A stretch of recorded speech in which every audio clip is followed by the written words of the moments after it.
제7장.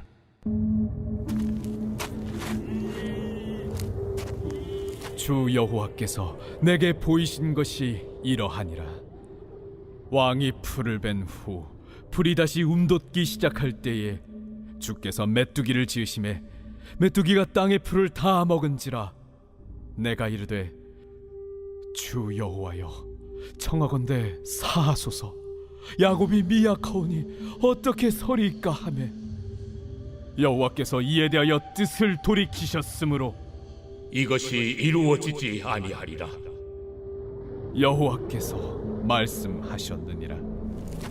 주 여호와께서 또 내게 보이신 것이 이러하니라.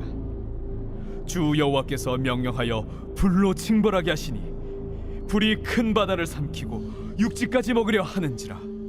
이에 내가 이르되 주 여호와여, 청하건대 그치소서.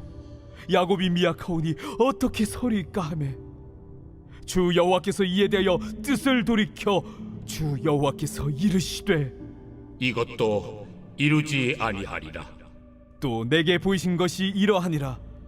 다림줄을 가지고 쌓은 담 곁에 주께서 손에 다림줄을 잡고 서셨더니 여호와께서 내게 이르시되 아모스야, 네가 무엇을 보느냐? 다림줄이니이다.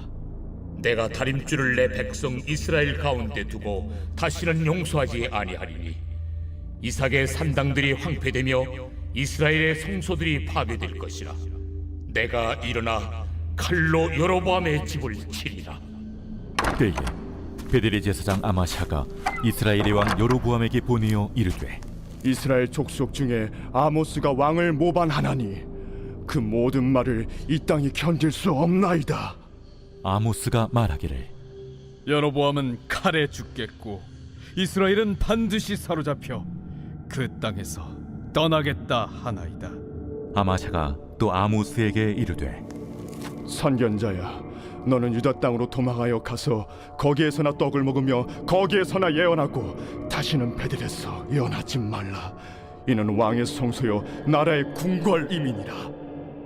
아모스가 아마샤에게 대답하여 이르되 나는 선지자가 아니며 선지자의 아들도 아니라 나는 목자요 뽕나무를 재배하는 자로서 양떼를 따를 때에 여호와께서 나를 데려다가 여호와께서 내게 이르시기를 가서 내 백성 이스라엘에게 예언하라 하셨나니 이제 너는 여호와의 말씀을 들을지니라.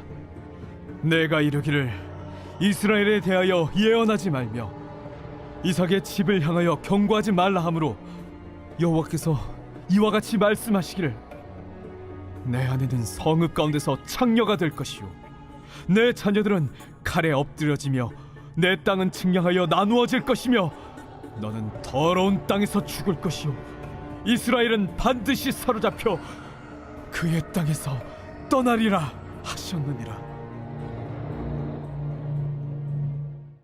오늘 말씀에서 아모스는 5가지 환상 중 3가지 환상을 통해 북이스라엘의 멸망 과정과 멸망 이후의 참상에 대해 보여주고 있습니다. 5가지 환상 중 오늘 말씀에는 3가지의 환상이 언급되어 있는데요.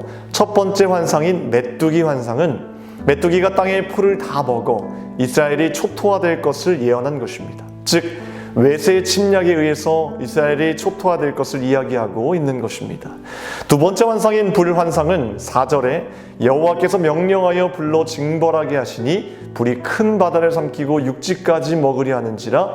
즉 온 땅에 가뭄이 임해 흉년과 기근이 있을 것을 예언하고 있는 것입니다. 세 번째 환상인 다림줄 환상은 다림줄은 납, 주석 등으로 만든 무거운 줄을 달고 있는 줄로서 건물을 지을 때 수평이나 수직을 바로잡아주는 역할을 하는데 7절에 주께서 손에 다림줄을 잡고 서셨더니 라는 말씀을 통해 하나님께서 하시는 말씀은 심판의 기준이 될 공의의 다림줄로 북이스라엘의 죄악을 정확히 재어서 그것에 대해 철저하게 심판하신다는 것입니다.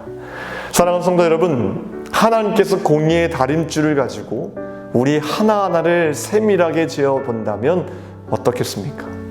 그럼에도 하나님 앞에 담대히 나아갈 수 있다면 그 사람은 정말 믿음의 사람일 것입니다. 우리는 이 3가지 환상을 통해 주목해야 될 것이 있습니다. 그것은 바로 하나님께서 아모스의 중보 기도를 통해 심판을 2번이나 유보하셨다는 사실입니다. 메뚜기 환상 때에도 불환상 때에도 하나님은 이렇게 말씀하셨습니다. 3절 말씀에 여호와께서 이에 대하여 뜻을 돌이키셨으므로 이것이 이루어지지 아니하리라. 6절 말씀에 주 여호와께서 이에 대하여 뜻을 돌이켜 주 여호와께서 이르시되 이것도 이루지 아니하리라 하시니라.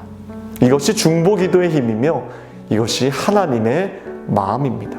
하나님께 선택하신 모든 백성 중 한 사람도 멸망치 않고 다 구원 얻도록 하기 위하여 최후 심판을 세상 끝날로 유보하시고 죄인들이 회개하고 돌아오기를 기다리시는 긍휼의 하나님이심을 우리는 기억해야 합니다. 또한 하나님의 마음을 돌이킬 수 있었던 중요한 밑거름이 되었던 것은 아모스의 중보기도임을 말하고 있습니다. 물론 중보기도가 하나님의 마음을 100% 변화시켰다라는 해석보다는 하나님의 긍휼하심에 포커스를 맞춰야겠지만 그럼에도 중보기도의 능력이 있음을 믿으셔야 합니다. 모세도 중보기도의 능력을 사용하여 하나님의 마음을 돌이켰습니다. 모세가 시내산에서 40일 동안 하나님께서 친히 써주신 십계명과 성막 제주에 관한 명령들을 받았습니다. 이 십계명과 성막은 하나님과 이스라엘 백성들만의 특별한 계약, 언약입니다. 하나님의 유일한 자녀가 된 것입니다. 하나님 나라의 백성이 된 것입니다. 그런데 모세가 이 계약을 체결하고 시내산에서 하산하여 이스라엘 백성들이 있는 곳으로 돌아와 보니 하나님의 백성이라고 하는 것이 무엇을 하고 있었습니까? 금송아지를 만들어 숭배하고 있었던 것입니다. 하나님이 가장 가증히 여기시는 우상숭배는 하나님이 필요 없다는 것인데 그 짓을 하고 있던 것입니다. 유일신이신 하나님을 부정하고 있던 것입니다. 이 충격적인 사건을 목격한 모세는 그 자리에 돌판을 던져 깨뜨립니다. 이것이 의미하는 것은 이미 하나님과 이스라엘 사이에 맺었던 계약이 완전히 깨졌음을 의미합니다. 결국 이 금송아지 사건으로 하나님은 이스라엘 백성들을 진멸하시겠다고 하셨습니다. 그런데 중요한 것은 그때 모세가 취한 행동이 무엇이었습니까?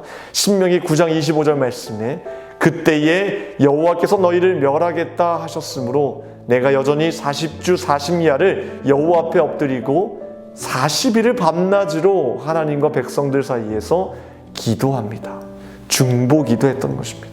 더 놀라운 것은 자신의 목숨을 내놓고 기도합니다. 하나님, 그들의 죄를 사하여 주시옵소서. 그렇지 아니하시면 원하건대 주께서 기록하신 책에서 내 이름을 지워 주십시오. 무슨 말입니까?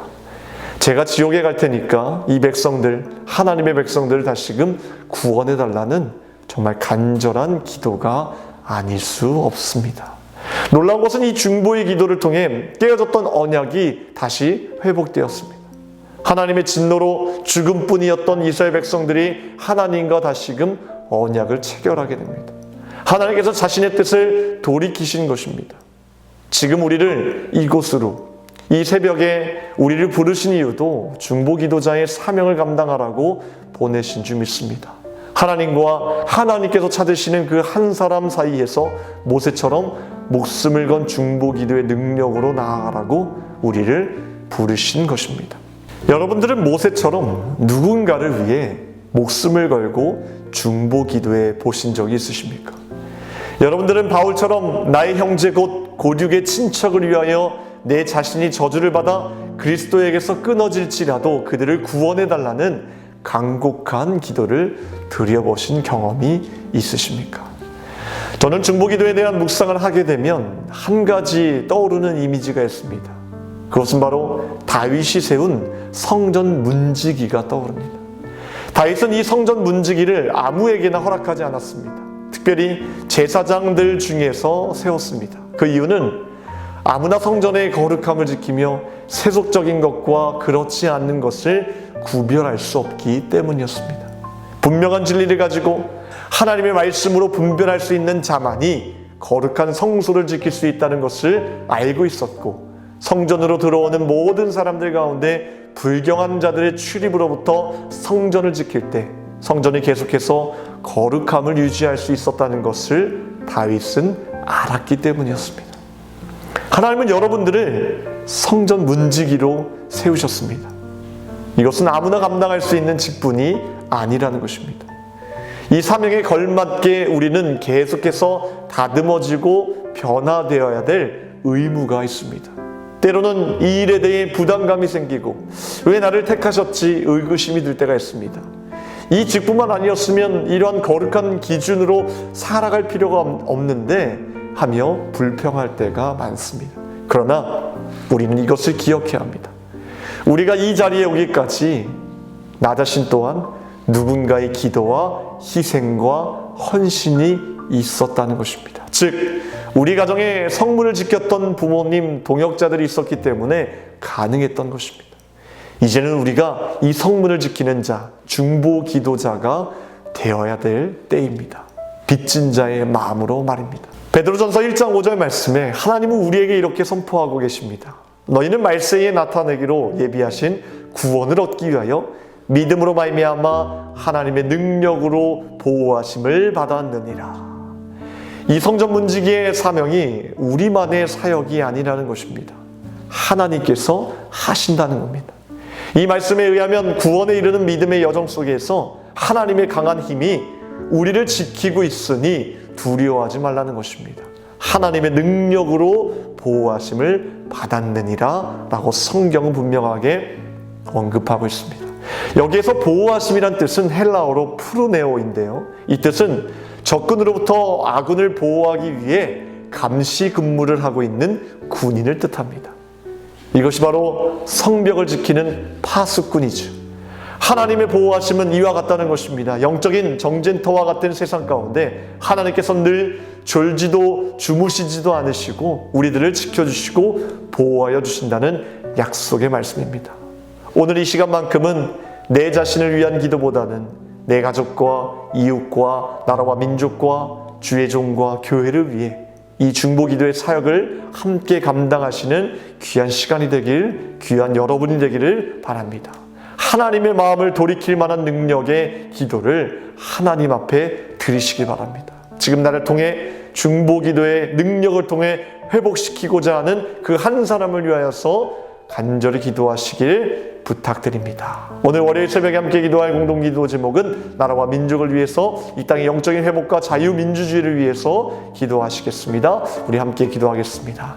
하나님 감사합니다. 이 시간 우리를 모세처럼 사도 바울처럼 중보기도자로 세워주신 줄 믿사오니 우리를 통해 회복시킬 그 한 사람, 우리의 가정을 이 나라와 민족과 교회를 주님께서 건져주시고 회복시켜 주시옵소서. 오늘도 주님 앞에 능력을 가지고 기도할 때 응답하여 주시옵소서. 우리 자녀들이 살아나게 하시고 우리 가정이 살아나게 하시고 나라와 민족과 교회가 하나님 품으로 다시 돌아갈 수 있도록 주님 역사하여 주시옵소서. 이 새벽에 간구하는 제목들마다 응답하여 주시며 특별히 세우신 주의 사자 목사님 영육간의 강건함으로 지켜주시고 늘 동행하여 주시옵소서. 모든 것 감사드리오며 우리를 구원하신 예수 그리스도 이름으로 기도합나이다. 아멘.